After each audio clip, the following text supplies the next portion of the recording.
جامعہ گلزار مدینہ کے عظیم الشان مسابقے میں شرکت کے لیے بھیجا گیا ہے۔ یقین جانیے آپ کی یہ شرکت ہی آپ کے لیے کامیابی کی بات ہے۔ آپ اس مسابقے میں شریک ہیں، شرکت کیے ہیں۔ حکم حضرات کے سامنے، اساتذہ کرام کے سامنے، ان حفاظ کرام طلبہ کے سامنے آپ کیے گئے سوالات کو پڑھیں گے۔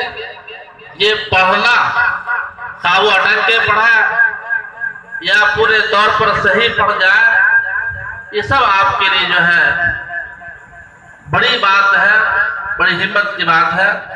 عزیز طلبہ، میں آپ سے پھر یہ کہتا ہوں کہ آپ شروع سے کامیاب طلبہ میں آپ کا شمار ہو رہا ہوں۔ جلسے میں شرکت ہی آپ کی کامیابی کی دلیل ہے، اور الحمدللہ ایسے مسابقے میں شرکت کرنا جس مسابقے کی اہمیت، جس کی فضیلت، جس کی برتری صرف دنیا ہی کے اندر نہیں ہے بلکہ آخرت میں بھی ہے۔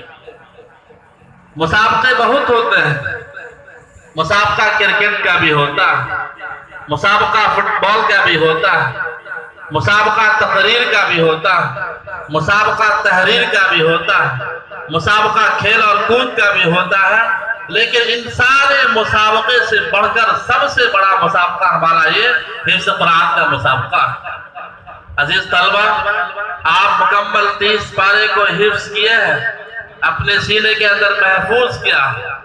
آپ کا مقام بہت اونچا ہے، آپ کا مقام بہت بلند ہے، اور پھر اس کے ساتھ ساتھ آپ حفظ کرنے کے بعد اس قابل آپ بنے ہیں، آپ کے اساتذہ اس قابل بنائے ہیں کہ آپ 15 اور 20 طلبہ کے درمیان آپس میں ایک دوسرے سے سبقت لے جانے کے لیے یہاں پر حاضر ہوئے ہیں۔